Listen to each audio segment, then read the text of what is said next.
In this lesson, you'll learn how to make an appointment for a new customer.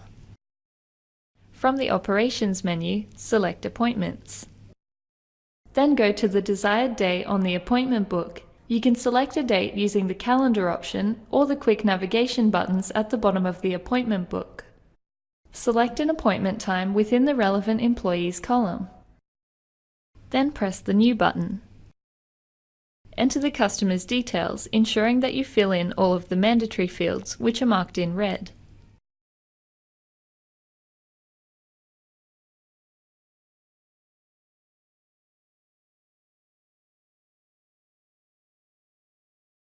Press Done to continue. You'll then see an overview of the customer's details and have the chance to enter any relevant appointment notes or alert messages. Press the Next button to move on to service selection. To add a service, click on the relevant service category and select a service. If the client has requested this employee, tick the Request box. Once you've finished adding services, press Next. You can also select an appointment tag from the tags list. Press Done to finish creating the appointment.